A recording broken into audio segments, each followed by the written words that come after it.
Hello everyone, मैं assistant professor Radha Tiwari GS college of commerce Wardha के e learning platform पे आप सभी का स्वागत करती हूँ। स्टूडेंट्स, पिछले वीडियो में हमने conversion of already registered company का फर्स्ट पार्ट जो conversion of private company into public company यहाँ पे स्टडी किया था वीडियो के माध्यम से। आज के इस वीडियो में हम देखेंगे conversion of public company into private company. अब सबसे पहले कुछ छात्रों के मन में ये सवाल आ रहा होगा, क्या ये पॉसिबल है? तो यहाँ पे भी पॉसिबिलिटी जो है वो कैसे बनती है इसका अभी हमें यहाँ पे स्टडी करना है। मतलब पॉसिबिलिटी अगर हम जैसे एक सादे दिमाग से सोचे तो जो एक मतलब जिसकी व्याप्ति बहुत बड़ी है, उस बड़े व्याप्ति को मतलब कोई भी क्या सोचेगा कि छोटे से बड़े की ओर जाया जा सकता है और जाना सरल भी होता है, लेकिन बड़े से छोटा बनना ये थोड़ा मुश्किल होता है हर जगह पर। तो वही बात कंपनियों पर भी लागू पड़ती है। लेकिन अगर बड़े से छोटा कोई बनना ही चाहे तो क्या करना पड़ता है, इस पे भी कुछ यहाँ पे जिसको हम बोलेंगे प्रोविजंस होते हैं, कुछ प्रावधान होते हैं, तो उसका आज हमें यहाँ पे स्टडी करना है। सबसे पहले conversion of public company into private company में छात्रगणों बात ही वो कही गई है ensuring the possibility of conversion. सबसे पहले आप इंश्योर कीजिए कि क्या मतलब इस पॉइंट को आप ये बाकी के पॉइंट से थोड़ा अलग भी समझ सकते हैं। भले ही मैंने उसे नंबर 1 दिया है, आपको भी देना है, लेकिन इसे हमें थोड़े अलग रूप से समझना है। और अगर पॉसिबिलिटी बनती है तभी ये बाकी की प्रक्रिया चालू होगी, वरना ये यहीं पे रुक जाएगी। इसीलिए सबसे पहला point ensuring the possibility of conversion means सबसे पहले इंश्योर कीजिए यहाँ पे आपकी अगर पब्लिक कंपनी है, उसके अगर जो मेंबर्स है, नंबर ऑफ मेंबर्स है आपके कंपनी के, वो अगर मोर देन 200 है तो वो ही आपके लिए सबसे पहला हर्डल क्रिएट करेंगे, वो ही आपके लिए सबसे पहली रुकावट हो जाएंगे। और यहाँ पे ऑलमोस्ट इम्पॉसिबल हो जाएगा पब्लिक कंपनी का कन्वर्जन प्राइवेट कंपनी में करना, क्योंकि प्राइवेट कंपनी की क्या लिमिटेशंस है, मिनिमम टू मैक्सिमम 200, और यहाँ अगर आपका पब्लिक कंपनी की बात करें तो मिनिमम 7 मैक्सिमम अनलिमिटेड हो सकते हो। तो अगर आपके 1000 मेंबर्स है तो क्या उन 1000 मेंबर्स के साथ हम यहाँ पे उसको प्राइवेट कंपनी में अपनी जो कंपनी है उसको कन्वर्ट कर सकते हैं? नहीं, वही आपकी सबसे पहली रुकावट होगी और वहीं पे आपका कन्वर्जन का विचार खत्म हो जाएगा। फिर इस पे भी एक प्रावधान है, प्रोविजन है कि लॉफुली आप जो आपकी एक बड़ी संख्या है उस बड़ी अमाउंट को 200 तक अगर आप लिमिटेड कर पाते हो तो ही आपका कन्वर्जन पब्लिक कंपनी से प्राइवेट कंपनी में करना पॉसिबल होता है, अन्यथा आपकी कन्वर्जन की सोच को वहीं पे फुल स्टॉप लग जाता है। और अगर पॉसिबिलिटी बन रही है तो फिर ये आगे का पूरा यहाँ पे खेल चलता है। तो क्या पॉसिबिलिटी बनने के बाद क्या करना होता है? तो सबसे पहले calling and holding the board meeting, फिर से कॉल एंड होल्ड करो बोर्ड मीटिंग को। फिर उस बोर्ड मीटिंग में आपको सबसे पहले अपनी प्रस्ताव रखनी है, बात रखनी है कि कंपनी का पब्लिक कंपनी से प्राइवेट कंपनी में कन्वर्जन करना है। अब यहाँ पे देखिए उस पहले वीडियो से तुरंत क्या हो जाएगा, विपरीत हो जाएगा सभी प्रोसीजर। मतलब तुरंत यहाँ पे हम सभी बातें उल्टी बोलने वाले। कैसे? तो हम यहाँ पब्लिक कंपनी को अगर प्राइवेट कंपनी में तब्दील करते हैं तो पिछले वीडियो में मैंने कहा था कि रिस्ट्रिक्शंस, प्रोहिबिशंस, एग्जम्पशंस सब जो है वो हट जाएंगे। लेकिन अगर आप पब्लिक कंपनी को प्राइवेट कंपनी बनाना चाहते हो, वहां प्राइवेट कंपनी को पब्लिक बनानी थी, यहाँ पब्लिक कंपनी को प्राइवेट कंपनी अगर बनानी है तो आपको आपके आर्टिकल ऑफ एसोसिएशन में सारे रिस्ट्रिक्शंस, प्रोहिबिशंस इंक्लूड करना पड़ेंगे, इंसर्ट करना पड़ेंगे। तो ये प्रोसीजर करने के लिए हम यहाँ पे बोर्ड की जो मीटिंग है उसको बुलाते हैं। उसके अलावा जो स्पेशल रिजोल्यूशंस पास करने होते हैं, उन स्पेशल रिजोल्यूशंस का वहां पे हमें पूरी बात रखनी होती है। ये सभी प्रकार यहाँ पे बोर्ड की जो मीटिंग है, बोर्ड ऑफ डायरेक्टर्स की जो मीटिंग होती है, इसमें किए जाते हैं। उसके बाद थर्ड जो हम जिसको स्टेप कहेंगे या प्रोसेस से हम आगे चल रहे हैं तो उसमें है पासिंग ऑफ रिजोल्यूशन। सबसे पहले यहाँ पे केवल और केवल स्पेशल रिजोल्यूशन पास होता है और इस स्पेशल रिजोल्यूशन में आप देखेंगे कि पहला स्पेशल रिजोल्यूशन पास किया जाता है रिस्ट्रिक्शंस, प्रोहिबिशंस को इंसर्ट करने के लिए आपके आर्टिकल ऑफ एसोसिएशन में, और जो सेकंड रिजोल्यूशन पास किया जाता है वो एक कंपनी बनाने के लिए जो हम प्रस्ताव रखे हैं उसे पारित करवाने के लिए ये स्पेशल रिजोल्यूशन पास करना पड़ता है। और उन रिजोल्यूशंस को हमने यहाँ पे दो प्रकार में देखा। सबसे पहले तो हम रिस्ट्रिक्शंस वगैरह हमारे आर्टिकल ऑफ एसोसिएशन में इंसर्ट करेंगे, इंक्लूड करेंगे, और दूसरा पब्लिक कंपनी से प्राइवेट कंपनी बनाने की प्रक्रिया के लिए भी एक विशेष प्रस्ताव यहाँ पे पारित करना पड़ेगा। उसके बाद है अप्रूवल फ्रॉम ट्रिब्यूनल।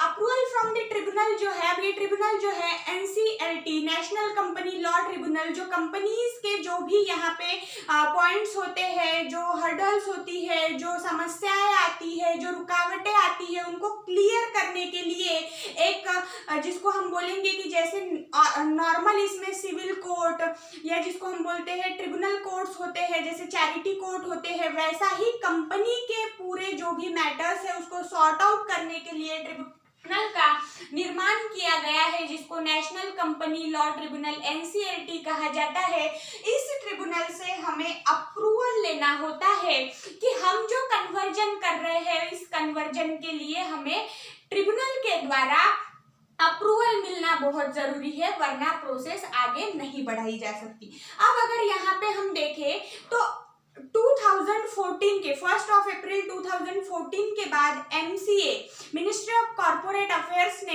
एक ऐसा प्रस्ताव या एक ऐसी बात मतलब एक ऐसा नियम लगाया है कि कंपनियों को पब्लिक कंपनी से प्राइवेट कंपनी में तब्दील होने के लिए ट्रिब्यूनल की परवानगी या जिसको हम कहते हैं कि इनकी तरफ से मतलब उन्हें अप्रूवल लेने की जरूरत नहीं है, तो किसकी अप्रूवल लेना पड़ेगा, तो जिसको हम कहते हैं सेंट्रल गवर्नमेंट, जो एक हायर अथॉरिटी हमारे इसमें मतलब हमारे देश में मानी जाती है, तो सेंट्रल गवर्नमेंट की अब MCA के मर्जी के हिसाब से या NCA के आदेश के हिसाब से सेंट्रल गवर्नमेंट की यहाँ पे जो हमें जिसको कहते हैं कि वहां से हमें अप्रूवल लेना पड़ता है पब्लिक कंपनी को प्राइवेट कंपनी में तब्दील करने के लिए। लेकिन अगर हम पुरानी बात देखें तो वहां पे अप्रूवल फ्रॉम द ट्रिब्यूनल लिखा हुआ है, इसीलिए और हमारे सिलेबस में कुछ भी मेंशन नहीं है कि जैसे बीकॉम का सिलेबस क्लियर बताता है कि कंपनी लॉ 2013 में आया है, तो कंपनी लॉ 2013 के शुरुआत से लेकर 2016 तक के अमेंडमेंट्स उनको पढ़ाने हैं। लेकिन एमकॉम का सिलेबस आप देख लीजिए यूनिवर्सिटी की वेबसाइट पे जाके, वहां कुछ भी मेंशन किया हुआ नहीं है। इसीलिए जहां तक कि मुझे आपको नई जानकारियां बतानी होती है वो मैं आपको बताती हूँ, लेकिन हमें फिर भी फॉलो शुरुआती दौर से करना है। इसीलिए यहाँ मैंने क्या लिखा है, अप्रूवल फ्रॉम द ट्रिब्यूनल। लेकिन याद रखिएगा कि अभी 2014 के बाद सेंट्रल गवर्नमेंट से अप्रूवल लेना होता है, ना कि ट्रिब्यूनल से। उसके बाद 5th पॉइंट है cessation of a public company. फिर से बात वही आ गई कि जिस वक्त आपके आर्टिकल ऑफ एसोसिएशन में रिस्ट्रिक्शंस, प्रोहिबिशन इंसर्ट किए गए और उस इंसर्ट करने के बाद अब ये एक नैरो कंसेप्ट हो गया है, मतलब पहले जो वाइडर कंसेप्ट था एज ए पब्लिक कंपनी, अब उसको हमने नैरो कंसेप्ट कर दिया है प्राइवेट कंपनी के रूप में। तो जिस डेट पर, जिस समय पर ये अल्टरेशन की प्रोसेस, एडिशन की प्रोसेस हुई है, उस समय से पब्लिक कंपनी सीज हो जाएगी और आगे प्रोसेस किस कंपनी के रूप में होगी, प्राइवेट कंपनी के। इसीलिए सीजेशन की प्रोसेस भी महत्वपूर्ण मानी जाती है। नेक्स्ट पॉइंट है अल्टरेशन इन आर्टिकल्स। अब अल्टरेशन इन आर्टिकल्स यहाँ पे 50 बार मैंने कह दिया कि क्या होगा अल्टरेशन। सो जो पहले एक पूरा दायरा ही नहीं था, मतलब जिसको हम बोल सकते हैं कि अब यहाँ पे जो आर्टिकल ऑफ एसोसिएशन बनेगा वो बहुत संकुचित बनाना होगा।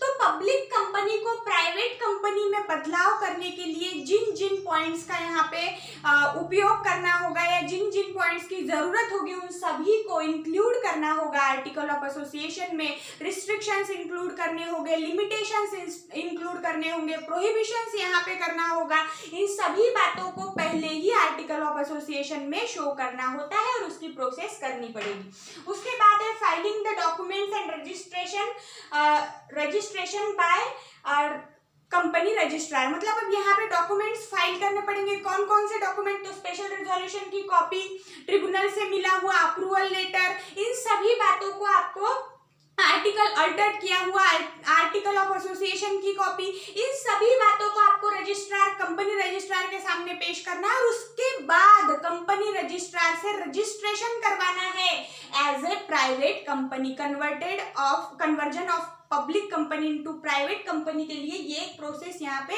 एडिशनल बताई गई है कि फिर से हमें रजिस्ट्रेशन करवाना है रजिस्ट्रार के पास। अब रजिस्ट्रेशन वाली वो पूरी प्रोसेस नहीं, मतलब जिसको हम कहते हैं कि एक मराठी में जिसको बोलते हैं सिक्का मुर्तब करने, मतलब जिसपे हम छाप लगा लेते हैं कि हाँ अब ये हो चुका है, अप्रूव करना, तो ये अप्रूवल की यहाँ पे प्रोसीजर करवानी है रजिस्ट्रार ऑफिस से। उसके बाद है addition of word private with the name of company, मतलब यहाँ पे हमें हमारी पब्लिक कंपनी का जो नाम है उस नाम में एक वर्ड ऐड करना है और वो है सीमित शब्द, मर्यादित शब्द, जिसको अंग्रेजी में कहते हैं प्राइवेट, ये आपको वहां पे ऐड करना होता है। इन पॉइंट्स के अलावा और 2 पॉइंट है। 9th नंबर का पॉइंट ये है कि अगर आपकी पब्लिक कंपनी जो है वो अगर किसी, मतलब जैसे हम जिसको बोलेंगे कि लिस्टेड कंपनी, आपने लिस्ट की है कंपनी, तो आपको आपके कंपनी का जो है, मतलब अगर आपकी लिस्टेड कंपनी है तो नोटिस देना होगा स्टॉक एक्सचेंज को अनलिस्टेड करने के लिए, या आपकी जो शेयर्स है उन्हें डीलिस्टेड करने के लिए आपको नोटिस देना पड़ता है। और ये प्रोसीजर तब करनी जरूरी होती है जब आप एक लिस्टेड कंपनी होंगे। इसके अलावा 10वां पॉइंट ये है, 10th पॉइंट ये है कि एक पब्लिक नोटिस जारी करना पड़ता है कंपनी के नाम में बदलाव करने के लिए, और ना ही नाम में बदलाव हुआ है बताने के लिए, बल्कि कंपनी के प्रकार में भी बदलाव हो चुका है ये दर्शाने के लिए एक पब्लिक नोटिस जारी करना पड़ता है। सो स्टूडेंट्स, इस वीडियो में हमने देखा conversion of a public company into private company. I hope आपको ये समझ आया होगा। शुक्रिया।